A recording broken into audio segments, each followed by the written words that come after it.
નમસ્કાર, નિર્માણ ન્યૂઝની વિશેષ રજૂઆત ટુ ધ પોઈન્ટ કાર્યક્રમ સાથે હું છું યજ્ઞ ત્રિવેદી.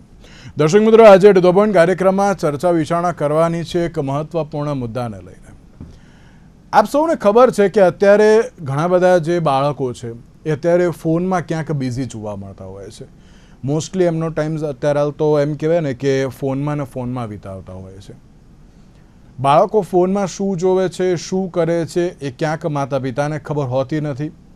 પણ તેની સાથે એક સવાલ એ જોવા મળતો હોય છે કે હવે એ લોકોની જે એકલતા છે, એ લોકોના જે માનસિક ક્યાંક વિકારો જે જોવા મળતા હોય છે, તો હવે તેને દૂર કરવા કેવી રીતે?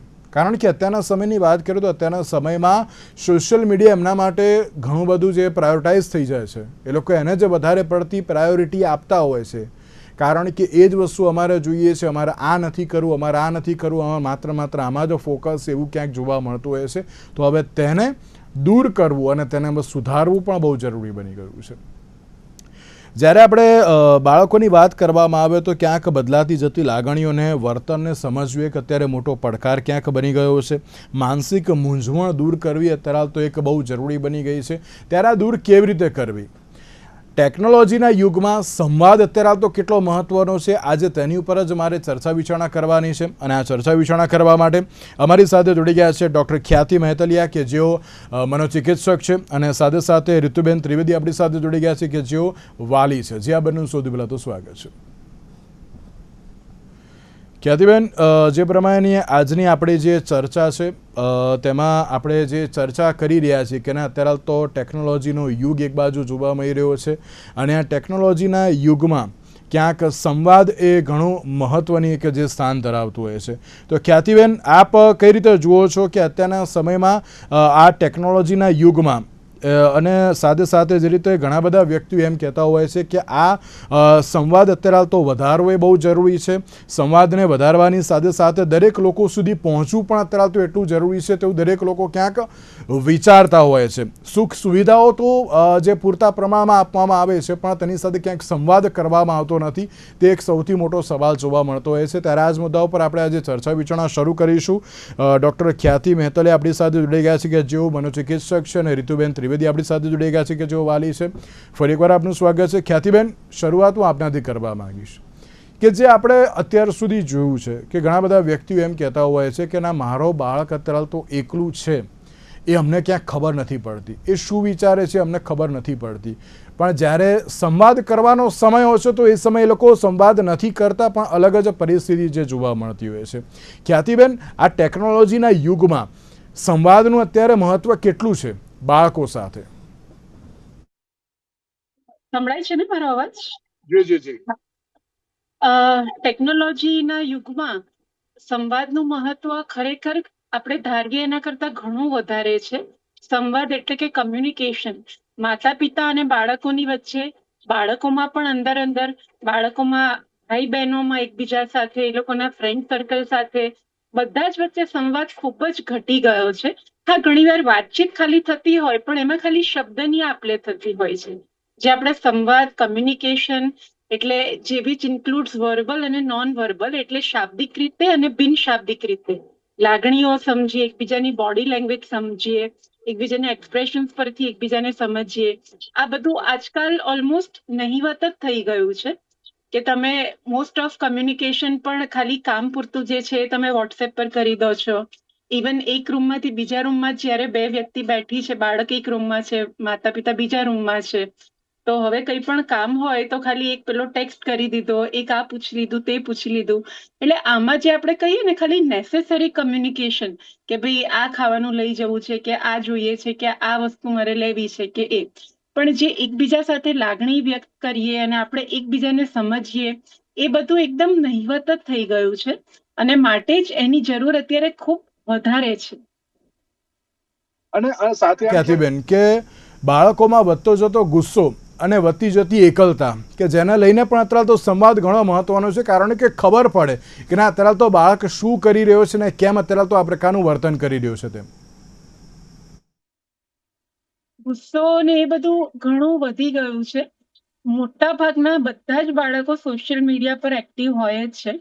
ઇન્સ્ટા પર બહુ બધા ફોલોઅર્સ હશે, કદાચ હજારોમાં ફોલોઅર્સ હશે. પોપ્યુલર હશે વ્યક્તિ મીડિયા પર બધી રીતે, પણ જે એક પોતાની વ્યક્તિ જોઈએ કે જે આપણને આપણા કયા વગર, આપણા શબ્દો વગર, આપણી પરિસ્થિતિ જોઈને કે આપણે આપણું ફેસ જોઈને ઓળખી શકે, સમજી શકે કે આપણે કયા ફેઝમાં છીએ અને આપણે જે હૂંફ જોઈતી હોય એ આપણને આપી શકે, એવી વ્યક્તિઓની કમી છે. એટલે આપણે જે કહીએ ને કે સુપરફિશિયલ રિલેશન્સ બહુ બધાના ખૂબ વધી ગયા છે, પણ જે ડીપ રિલેશન કે જે અંદરથી સમજી શકે એ બધા નહીવત થઈ ગયા છે. બહુ બધી લાગણીઓ દબાતી જાય છે અને પછી ગુસ્સામાં પરિણમે છે.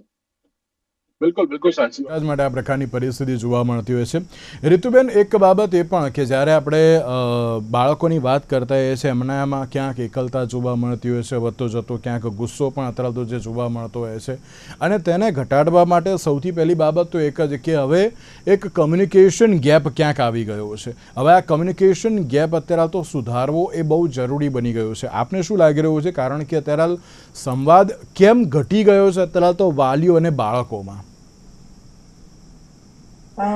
બિલકુલ સાચી વાત છે. આપણે કેવું થયું છે કે અત્યારની ટેકનોલોજીના યુગમાં છે ને, આપણે રીલ કનેક્શન વધી ગયા છે અને રિયલ કનેક્શન જે છે ને એનાથી આપણે બહુ દૂર થઈ ગયા છે. એટલે આ સમયમાં કેવું થઈ ગયું છે કે એના લીધે સોશિયલ મીડિયાના આ બધા જે કારણો છે ને એના લીધે બાળક છે ને, બાળક કે કોઈ પણ વ્યક્તિ પોતાની એક દુનિયા એને બનાવી બેઠો છે રીલ કનેક્શનના લીધે, અને એમાં ને એમાં એ જીવી રહ્યો છે. પણ એને કોઈ રીતે ખ્યાલ બહુ મોડો આવી રહ્યો છે કે હું આફ્ટર ઓલ એકલો પડી રહ્યો છું એમ. સૌથી પહેલી વસ્તુ. બીજી વસ્તુ કે ટેકનોલોજીનો યુગ છે એટલે કેવું છે કે દરેક વડીલ કહો કે દરેક વ્યક્તિ કહો એ છે ને બહુ બિઝી થઈ ગયા છે હવે. એટલે પહેલાની કમ્પેરિઝનમાં અત્યારના બાળકોને જરૂરી સમય આપી નથી શકતા. એટલે સૌથી મેઇન અને ઇમ્પોર્ટન્ટ વાત એ છે કે આપણે પહેલા બાળકોની એકલતા દૂર કરવી પડશે. અને એ કઈ રીતે દૂર કરવાની આવશે? તો સેમ આ જ વસ્તુ કે કોમ્યુનિકેશન ગેપ તમે જે કહો છો એ ઓછો કરવો પડશે. અને એ ઓછો ક્યાંથી થાય? સૌથી પહેલી શરૂઆત એ સંવાદથી થાય, કમ્યુનિકેશનથી થશે. અને એના માટે એવું જરૂરી નથી હોતું, કારણ કે તમારો બીજો પ્રશ્ન એ પણ આવી શકે છે કે અત્યારે જોઈન્ટ ફેમિલી ઘણા ઓછા થઈ ગયા છે, ન્યુક્લિયર ફેમિલી વધી ગયા છે, પેરેન્ટ્સ ટાઈમ નથી આપી શકતા. તો આ ટાઈમમાં આપણે એવું વિચારી શકીએ કે જે પેરેન્ટ્સ પોતાના બાળકોને ટાઈમ નથી આપી શકતા, તો એ લોકો એવું પણ વિચારી શકે કે બાળક કોની વધારે નજીક, ક્યાં કઈ જગ્યાએ વધારે ટાઈમ યુઝ કરે છે, ક્યાં એ ટાઈમ વિતાવે છે.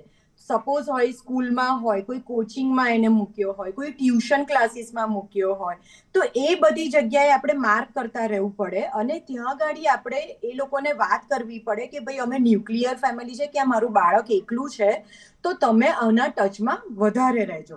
પણ કોમ્યુનિકેશન ગેપ અત્યારના ટેકનોલોજીના યુગમાં બહુ જ વધી ગયો છે, જે ખરેખર બહુ જ મહત્વની વાત છે અને એ ગેપ ઓછો કરવો જ પડશે. બિલકુલ બિલકુલ સાચી વાત છે ને એટલા જ માટે અત્યારે તો સંવાદ એ ઘણો જરૂરી બની જતો હોય છે. જો સંવાદ કરવામાં તો વાંધો નથી આવતો. ખ્યાતિબેન, પણ આ એકલતા, આ વધતો ગુસ્સો, એની પાછળનું કારણ શું તો પછી? જે રીતે મેં કીધું કે લોકોની વચ્ચે પણ માણસ એકલો થઈ ગયો છે, અથવા તો લોકોની વચ્ચે પણ બાળક એકલું થઈ ગયું છે. કારણ કે પોસ્ટ કરવા માટે, લાઇક્સ કરવા માટે, કમેન્ટ્સ કરવા માટે ઘણા બધા લોકો છે, પણ એક બાળકને એક બીજા બાળકની કે એક બીજી વ્યક્તિની જે જરૂર પડે, એક માનવીય જે હ્યુમન ટચ જે મળવો જોઈએ, એક હૂંફ મળવી જોઈએ, એ ઓછી મળી રહી છે. અને કદાચ મળતી હોય તો આજકાલ બાળકને લેવી પણ નથી હોતી. જે રીતે બેને કીધું, ઋતુબેને, કે અમુક મા બાપ પાસે સમય નથી હોતો અને એટલા માટે એ લોકો બાળક સાથે સંવાદ નથી કરતા. તો અમુક જગ્યાએ માતા પિતા સંવાદ કરવાની કોશિશ કરે પણ છે, પણ બાળક માટે એ વખતે એમનું જે સોશિયલ મીડિયા કે એમની રીલ્સ કે એમનું જે પણ સ્ક્રીન એન્ગેજમેન્ટ છે એ વધારે અટ્રેક્ટિવ એમને લાગે છે. અને એટલા માટે એ લોકો માતા પિતા સાથે સંવાદ કરવાની જગ્યાએ કે કોઈ પણ સાથે સંવાદ કરવાની જગ્યાએ જ્યાં ટેમ્પરરી ઇમિજિએટલી સરસ ફીલ થતું હોય સોશિયલ મીડિયા પર, એ લોકો એ રસ્તો અપનાવે છે. પણ લોંગ ટર્મમાં જોઈએ તો એ હ્યુમન રિલેશન્સ જ એને વધારે ઇન્ટરનલી સ્ટ્રોંગ બનાવશે, એ નથી સમજતા. અને બાળકો પણ પોતાનો મેક્સિમમ સમય આ બધી વસ્તુઓમાં જ કાઢે છે કે જેનાથી ખાલી આપણને ટેમ્પરરી મજા આવે છે, એ વખતે મજા આવી ગઈ, પણ લોંગ ટર્મમાં આપણે એમાં કશું ગ્રોથ આપણો નથી થતો. વેરેઝ જો તમે રિલેશનશિપ્સમાં ઇન્વેસ્ટ કરશો તો એના તમને રિટર્ન્સ મળશે, આમાં તમને રિટર્ન્સ નહીં મળે. અને આવીને આવી જ રીતે તમે રહેશો ત્યારે એક જગ્યાએ તમને એવું ફીલ થશે કે મારે મારું કંઈક શેર કરવું છે, મારું દુઃખ શેર કરવું છે, કે કોઈ મારું દુઃખ સમજી શકે, કે એવી વ્યક્તિને જ્યારે એ શોધવા જશે ત્યારે એ ક્યાંય નહીં મળે. કારણ કે જ્યારે એ વ્યક્તિઓ એમની નજીક હોય ત્યારે કદાચ એ લોકોએ પણ એ વ્યક્તિઓને આવકારી નહોતી, કારણ કે એ લોકોને સ્ક્રીન વધારે અટ્રેક્ટિવ લાગતી હતી. અને જેટલું તમે ફ્રસ્ટ્રેશન લાગણીઓ દબાવી અને ફ્રસ્ટ્રેટ થતા જાઓ એટલું તમારું એગ્રેશન એટલે કે ગુસ્સો વધતો જવાનો. અને જ્યારે આ 7th ડેની ઘટના આપને ખ્યાલ જ છે કે એક એ સ્તરે અત્યારે તો બાળક આવી જતું હોય છે તો ક્યાંક અત્યારે ધમકી આપવા માંડતું હોય છે, પછી મારામારીની ઘટના અત્યારે સુધી તો આવી જતી હોય છે, તો હવે તેને એ લેવલ સુધી ના પહોંચે તો હવે તેને રોકવું કેવી રીતે? તો પછી એના માટે ઘર અને સ્કૂલ આ બંને જગ્યાએથી પ્રોપર ડિસિપ્લિન શીખવાડવામાં આવવું જોઈએ. અને એ પણ 7મા 8મામાં આવી ઘટના બને પછી નહીં, પણ નાનપણથી જ તમે બીજા બાળકોમાં, એટલે બધા જ બાળકોમાં અમુક બેઝિક વેલ્યુઝ જે છે, આપણે જે કહીએ ને નીતિ નિયમ, કે એ બધાનું તમે સિંચન કરો કે તમે you always have to respect the other person, તમે બીજા કોઈને કારણ વગર નુકસાન નહીં પહોંચાડો. એટલે કારણ સાથે પણ નુકસાન તો ઓબ્વિયસલી ના પહોંચાડો, પણ કારણ વગર તો તમે ક્યારેય કોઈનું કંઈક ખોટું કરો કે કોઈકને પણ કંઈક ખરાબ થઈ જાય, એના જીવનમાં કંઈક એનું બગડે, એવું આપણે ક્યારેય કરવું ના જોઈએ. આ બધી જે વેલ્યુઝ છે એ ઘરમાં અને સ્કૂલમાં બંને જગ્યાએ પેરેલલી શીખવાડવામાં આવે અને એ પ્રમાણે સ્ટ્રિક્ટ ડિસિપ્લિનરી એક્શન્સ પણ લેવામાં આવે નાનપણથી જ. First standard, senior KG, junior KG, first standard ત્યારથી જ લઈને તો જ આ બાળકોમાં એ ડિસિપ્લિન જોવા મળશે કે એ લોકો મોટા થઈ અને આવી રીતની જે આપણે ક્લિયરલી એન્ટી સોશિયલ એક્ટિવિટીઝ કહીએ એવા તરફ ના વળે. બિલકુલ સાચી વાત છે. અને રીતુબેન, એક બાબત એ પણ કે બાળકોને અત્યારના સમયમાં સાંભળવા કેટલા જરૂરી છે? યજ્ઞભાઈ, આના માટે તો એવું કહેવાય કે બાળકોને અત્યારના સાંભળવા એટલે બાળકોને ટાઈમ આપવા બરાબર છે, બરાબર? એટલે એની સામે હું એવી વાત કરીશ કે બાળકોને તમે જેટલો સમય આપો અને સમય પણ કેવી રીતના, તમે એવું વિચારતા હોવ કે હા હું ઘરમાં છું, એ પણ એટલે એક જ ઘરમાં હોવ, એ એનું કામ કરે છે, ક્યાં એ ભણે છે, હું મારું કામ કરું છું એઝ અ પેરેન્ટ, તો એવું વિચારવાની જગ્યાએ બાળકોની સાથે બેસીને તમે પ્રોપર આઈ કોન્ટેક્ટ થ્રુ વાત કરો, એમની વાતને સમજો.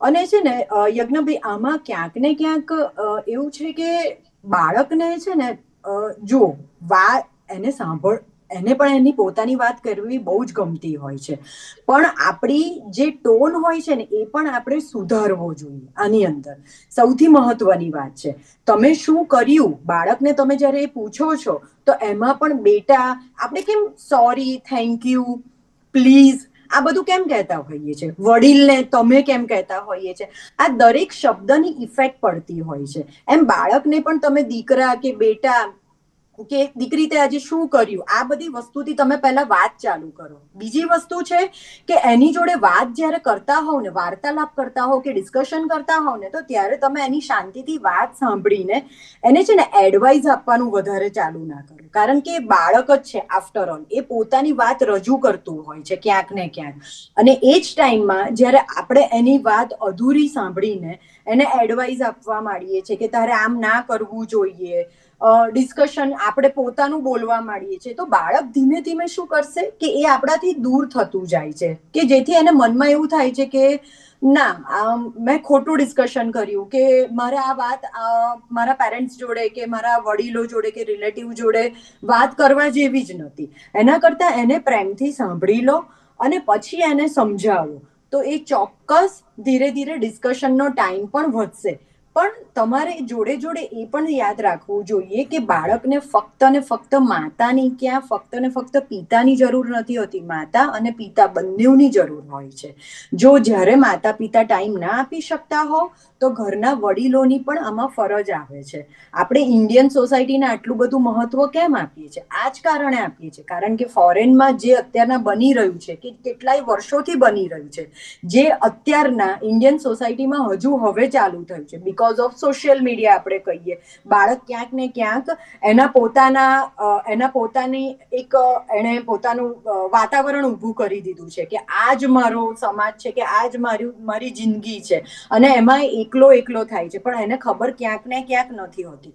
અને યજ્ઞભાઈ, આમાં એક વસ્તુ હું એ પણ ઉમેરીશ કે ઘણી વાર છે ને રૂટીન લાઈફમાં બાળક સતત આપણને એવું કહેતું હોય છે કે હું બહુ કંટાળી ગયો છું, કે મમ્મી હવે હું બહુ કંટાળી ગઈ છું, મને બહુ કંટાળો આવે છે. ત્યારે હંમેશા વડીલો છે ને આપણે એવું સમજીએ છીએ કે અરે તારી જોડે આટલી બધી એક્ટિવિટી છે, તને અમે લોકોએ આટલું બધી વસ્તુઓ પ્રોવાઈડ કરી છે ટેકનોલોજી વાઇઝ, તો તને કંટાળો શેનો આવે છે? એકચ્યુઅલી બાળક છે ને એકલતા અનુભવતું હોય છે, પણ એ એકલતાને એક્સપ્રેસ નથી કરી શકતું.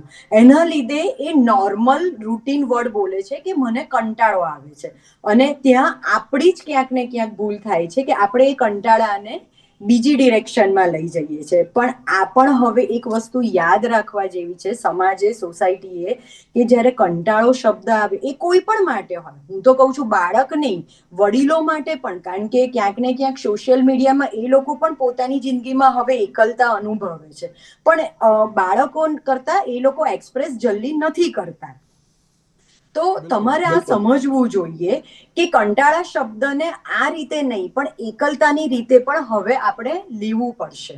બિલકુલ બિલકુલ સાચી વાત છે. અને તમે જે રીતે કહ્યું ને કે ના સુવિધાઓ આપો એમાં ના નહીં, સુવિધાઓ સાથે સંવાદ આપવો પણ એટલો બહુ જરૂરી છે, સંવાદ કરવો બહુ જરૂરી છે. અને તમે જે રીતે કહ્યું ને કે ના માતા અને પિતા કોઈ એક નહીં, પણ એક ફ્રેન્ડલી માતા પિતા પણ અત્યારે તો બહુ જરૂરી છે. જો એવું હોય ને તો અત્યારે તો વાંધો નથી આવતો. બાળક કંઈ પણ બોલતા કે કંઈ પણ કહેતા અત્યારે તો એમ કહેવાય ને કે ના એ કહી દેતો હોય છે, એ એકલતા એ વખતે નથી અનુભવતો. ખ્યાતિબેન, એક બાબત એ પણ કે જ્યારે આપણે એકલતાની વાત કરીએ છીએ, સંવાદની વાત આજે કરી રહ્યા છીએ, ખ્યાતિબેન, ઘણા માતા પિતા એમ કહેતા હોય છે કે મારું બાળક મારી સાથે ચર્ચા નથી કરતો, સાદે સ્કૂલમાં પણ જાય છે, કોઈ એક પ્રશ્ન એટલે કે જેનો ભણવાના લગતો જો કોઈ પ્રશ્ન હોય તેને લઈને પણ એ કોઈ સર કે ટીચર સાથે વાત નથી કરી શકતી કે કરી શકતો, તો એ સમય પણ ક્યાંક એમ થતું હોય છે કે એ કેમ એકલું ને એકલી રહે છે કે અત્યારે તો કેમ આ પ્રકારની સિચ્યુએશન જોવા મળે છે. તો એ બાળકોને પણ હવે સમજાવવું કેવી રીતે કે શું અત્યારે તો તેમના માટે પછી કોઈ ટ્રીટમેન્ટ છે કે પછી અત્યારે તો તેમને ઘરે જ એવું કંઈક વાતાવરણ આપવામાં આવે કે આ બધું તેને સુધારી શકાય છે? મેં જે વાત કરી ને કે ટીચર સાથે વાત નથી કરી શકતું અથવા તો ઘરમાં પણ, હવે એમાં બે વસ્તુમાં હું ડિવાઈડ કરીશ કે એક વસ્તુ મેં જોઈ છે, ઘણા બધા જે બાળકો મારી પાસે કાઉન્સેલિંગ માટે આવે છે, કોઈકને કેમિસ્ટ્રીમાં પ્રોબ્લેમ છે, કોઈકને મેથ્સમાં પ્રોબ્લેમ છે, તો કોઈકને ઇંગ્લિશમાં પ્રોબ્લેમ છે, અને એમના જ ઘરમાં કાં તો મમ્મી કે પપ્પા ઇંગ્લિશમાં કે મેથ્સમાં કે કેમિસ્ટ્રીમાં એક્સપર્ટ છે, પણ એ પોતાના મા બાપ પાસેથી શીખવા નથી માંગતું. સમહાઉ માતા પિતાની કમ્પ્લેન આવી થતી હોય છે કે હું એને કેટલું બધું સરસ શીખવાડી શકું પણ એ મારી સાથે બેસતો જ નથી કે બેસતી જ નથી. આ આખી અલગ વસ્તુ થઈ કે જેમાં માતા પિતા અને બાળક વચ્ચે એક જે ટ્યુનિંગ હોવું જોઈએ ને એ નથી. અને બીજી જે તમે વસ્તુ કીધી કે સ્કૂલમાં પણ શિક્ષક એટલે ટીચર્સ કે શિક્ષક કે શિક્ષિકા પાસે પણ એ લોકો અપ્રોચ નથી કરતા. આવા ઘણા બધા બાળકો હોય છે કે જે લોકોને થોડીક આપણે જે કહીએ ને એન્ઝાયટી રહેતી હોય, અને સોશિયલ એન્ઝાયટી જેવું કહી શકાય, કે બહાર તમારા ટીચર સાથે કે બીજી એવી રીતે જ ઓથોરિટી વાળી વ્યક્તિ સાથે તમે વાત કરવામાં ગભરાતા હો, તમને એવું લાગે કે ફલાણા મારા વિશે શું વિચારશે, બધા મારા પર હસશે તો નહીં. એટલે આવી કન્ડિશન જ્યારે થતી હોય કે જેને આપણે સોશિયલ ફોબિયા કે સોશિયલ એન્ઝાયટી ડિસઓર્ડર કહેતા હોઈએ, એ વખતે એની ટ્રીટમેન્ટ અવેલેબલ છે. અને એ ટ્રીટમેન્ટ પછી એ બાળકોની એ હિંમત ખુલે છે અને એ બીજા લોકો સાથે વાત કરતા થઈ શકે છે. અને જ્યાં આગળ ફક્ત ટ્યુનિંગના લીધે વાત ના કરતા હોય ઘરમાં, ત્યાં આગળ ટ્યુનિંગ બનાવવાના પણ બીજા ઘણા બધા રસ્તાઓ છે, કે જેમ કે મા બાપ પોતાની વાત કરવાની સ્ટાઇલ જે છે બાળક સાથે એ બદલે. ઘણીવાર માતા પિતા કેવું કરે છે કે વાત કરીએ આપણે અને એ લોકો સાંભળવાનું ચાલુ કરે છે, પણ એ સાંભળવા માટે નથી સાંભળતા. એ તરત એ શોધવા માટે સાંભળે છે કે ક્યાં એનો વાંક હતો ને ક્યાં હું એને ટોકું, અથવા તો ક્યાં એને કંઈક ખોટું કર્યું ને ક્યાં હું એને એડવાઇસ આપું કે તું આમ નહીં કર, આમ કર. બાળક જે કહેવા માંગે છે, એની જે લાગણીઓ દર્શાવે છે, એ તમે એટલા એનાથી સમજવા માટે રેડી નથી. તમે ફક્ત તમારે જે કહેવું છે એ કહેવા માટે જ તમે વાતચીત કરો છો. જો આવું થતું હોય તો ત્યાં બાળક તમારી સાથે વાત નહીં જ કરે, કારણ કે બાળકને વાત કરવા માટે પણ એક સેફ સ્પેસ જોઈએ, કે જ્યાં આગળ એને સેફ એન્ડ સિક્યોર લાગે કે અહીંયા હું કંઈ પણ કહીશ તો મારી વાત આ લોકો સમજશે, સાંભળશે, અને મારે જે ટાઈપનો રિસ્પોન્સ જોઈએ છે કે જે ટાઈપનું ની હૂંફ જોઈએ છે એ મને મળશે. જ્યાં એને એવી સેફ સ્પેસ લાગે ત્યાં જે વાત કરશે. તો ઘરમાં માતા પિતાએ આ સેફ સ્પેસ આપવી જરૂરી છે. અને બહારના સ્કૂલમાં કે ટ્યુશન્સમાં કે જો બાળક બહુ જ ગભરાતું હોય બધા સાથે વાત કરવા માટે, તો એને ટ્રીટમેન્ટની જરૂર છે. ખ્યાતિબેન, ખાલી 30 સેકન્ડમાં એક જવાબ આપજો. ઘણીવાર એવું માતા પિતા વિચારતા હોય છે કે ભાઈ અમારા સમયમાં તો આવું કંઈ હતું નહીં, આવું બધું ના હોય, એકલતા બેકલતા તારું બધું માઇન્ડ બધું ભ્રમ છે, આમ છે તેમ છે, એવું કહીને ક્યાંક બાળકને એમ પાછો મોકલી દેતા હોય છે કે હવે તું તાર જાઓ, બધી વાતો ના કર. તો એ સમયે પણ વાલીઓએ શું કરવાની જરૂર છે? વાલીઓને હું એવું જ કહીશ 30 સેકન્ડ કરતા થોડાક વધારેમાં, કે જૂના જમાનામાં પણ ઇમોશનલ સ્ટ્રેસીસ, ડિપ્રેશન, એન્ઝાયટી બધું હતું. જૂના જમાનામાં પણ લોકો સુસાઇડ કરતા હતા, જેને નોર્મલ ગણાતું હતું કે હા કરી લીધું. પણ આજે એટલી અવેરનેસ છે તો તમે પણ આ વસ્તુને એકદમ લાઇટલી ના લો. જે રીતે ફિઝિકલ પ્રોબ્લેમ હોય એ જ રીતે મેન્ટલ પ્રોબ્લેમ જ હોય. તમારું બાળક એ એક્સપ્રેસ કરે તો તમે એને સિરિયસલી લો અને એને હેલ્પ કરવાની ટ્રાય કરો, કાં તો તમારી રીતે કાં તો પ્રોફેશનલી. બિલકુલ બિલકુલ. રીતુબેન, વાલીઓને એક મેસેજ આપશો? કારણ કે ઘણીવાર એવું થતું હોય છે કે ફોનને ઘણું બધું મહત્ત્વ આપી દેતા હોય છે, પણ અત્યારે જેને આપવાનું હોય છે ને એને કોઈ મહત્ત્વ નથી આપતા. શું કહેશો છેલ્લે? એક વાલીઓને મેસેજ શું આપશો આપ? તમારા મીડિયા થકી વાલીઓને મેસેજ હું એ આપીશ કે બાળકને બને ને એટલો સમય આપવાનો ટ્રાય કરો. જો તમે ના આપી શકતા હોવ તો ઘરમાં કે ટીચર છે કે ટ્યુશનના કોચ છે એ લોકોની જોડે વાત જઈને કરો કે આ રીતનું અમારા ઘરની લાઈફસ્ટાઈલ છે, એની અંદર આ રીતનો પ્રોબ્લેમ આવે છે. બીજી વસ્તુ કે એવરી ટાઈમ બાળક જે પણ તમને વાત કરે તો એના ઉપર છે ને બિચારો કે બિચારીની ફિલિંગ ના લાવતા. કારણ કે અત્યારનો યુગ છે, ટેકનોલોજીનો યુગ છે, બાળક બહુ જ શાર્પ હોય છે. તો તમે એવું ના વિચારો કે હું ટાઈમ નથી આપતો, અરે રે બિચારાને આમ થતું હશે, તેમ થતું હશે. ઓકે, એ જે વાત કરે છે એ સાચી જ વાત કરે છે, એવરી ટાઈમ એવું નથી હોતું. હા, પણ એને એક સારા રસ્તે કે લાગતું હોય કે ના એ ઇન્ટ્રોવર્ટ થઈ રહ્યું છે, કારણ કે ટેકનોલોજીના યુગમાં બાળક ઇન્ટ્રોવર્ટ જ થવાનું છે. કારણ કે ટેકનોલોજી અને સોશિયલ મીડિયા એને બોલવા જ નથી દેતું, એક્સપ્રેસ કરવા જ નથી દેતું. બરાબર છે? એટલે એ ટાઈમમાં બાળક ઇન્ટ્રોવર્ટ હોય તો તમારે જાતે જ એને બોલાવડાવવું પડશે. અને કઈ રીતે? એના માટે સૌથી બેસ્ટ છે કોમ્યુનિકેશન. કોમ્યુનિકેશન બને એટલું આપો, સમય આપવાનો ટ્રાય કરો. અને સમય પણ કેવી રીતે કે બાળક જ્યારે બોલતું હોય ત્યારે બધું જ કામ તમે તમારી બાજુ પર મૂકી દો અને એની સાથે બેસીને તમે વાત કરો. બિલકુલ બિલકુલ સાચી વાત છે. ખ્યાતિબેન અને રીતુબેન, આ બંનેનો આભાર અમારી સાથે આ ચર્ચા વિચારણામાં જોડાવા માટે. તો દર્શક મિત્રો, બહુ સાચી વાત છે કે જ્યારે બાળકની આપણે વાત કરીએ છીએ તો બાળક પણ અત્યારે તો ક્યાંક એક એવા ફેઝમાંથી અત્યારે નીકળતું હોય છે કે જેને કોઈ વ્યક્તિ સમજી શકતું નથી. હું બીજું કંઈ જ નહીં કહું. ખ્યાતિબેને બહુ સારી રીતે સમજાવ્યું, રીતુબેને પણ સમજાવ્યું છે. હું ખાલી એક જ બાબત કહીશ કે તમારા બાળક સાથે એક સંવાદ કરજો, વાતચીત કરજો. જો કમ્યુનિકેશન અત્યારે તો પ્રોપર થશે તો તમે તેનાથી ઘણું બધું સોલ્વ પણ કરી શકો છો. એટલે કમ્યુનિકેશન એ બહુ જરૂરી છે. તેની સાથે આજના વિશેષ કાર્યક્રમ મને આપશે. નમસ્કાર.